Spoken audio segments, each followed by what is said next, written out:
A blessed day sa inyong lahat mga kapatid at aking mga masugid na tagapagsubaybay ng ating social media pusulate na lags. Ang aking special na pagbati sa kanyang pagdiriwang na kanyang 33rd birthday kay Sister Veronica Sarga, ang aming Peace DP na madre na nakadestino dito sa Taytay Rizal. A blessed celebration of your birthday, sister. At ganoon din, may special greetings sa nagdiriwang ng anniversary, ang 80 Coffee dyan sa Greenwoods, ang pagmamayari ni Sir Rinaldo Rosas ng San Lorenzo. Happy anniversary po sa inyo, Sir. Pagpalain kayo ng Panginoon at more years of celebration ng inyong business. Mga kapatid, niya ko kayo na samahan niyo si Paderon upang ating muli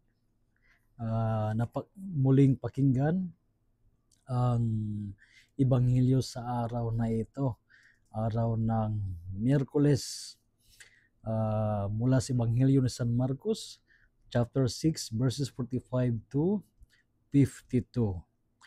After the 5,000 had eaten and were satisfied, Jesus made his disciples get into the boat and precede him to the other side toward Bethsaida, while he dismissed the crowd.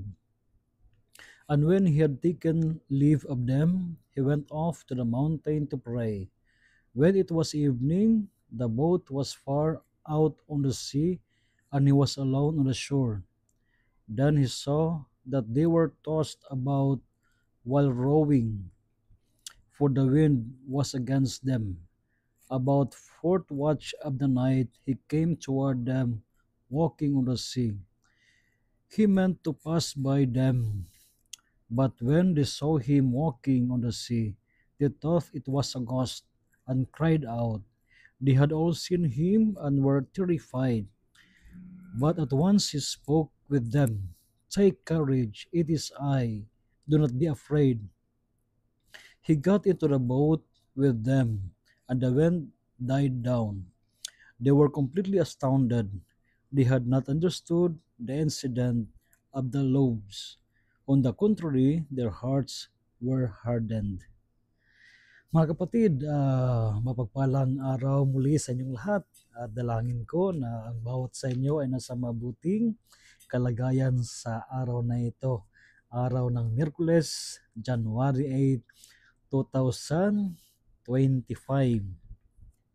Mga kapatid, tayo ay nasa ika-15 araw ng ating patuloy na pagdiriwang ng Pasko ng Pagsilat Panginoon.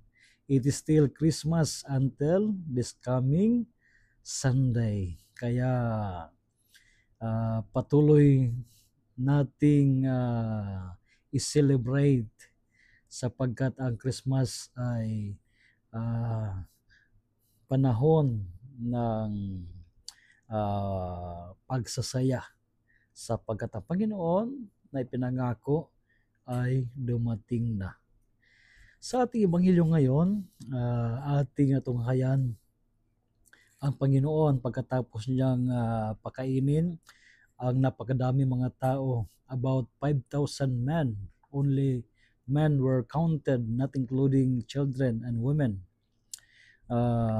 Pinauna niya ang kanyang mga disciples at siya ay pumaroon sa bundok at nanalangin. At ang madaling araw, humabol siya sa kanyang mga disciples, mga alagad na naroon naman sa sasakyan at nakaranas ng sama ng panahon. And sa kinaumagahan, si Jesus ay naglalakad sa ibabaw ng tubig at mas lalong nadagdagan ang takot maliban sa takot sa malalakas na hangin at malalaking alon, nadagdagan pa nang makita nila ng isang tao na naglalakad sa ibabaw ng tubig. Kaya si Jesus ay nagwika, "It is I, do not be afraid." Ako ito, huwag kayong matakot.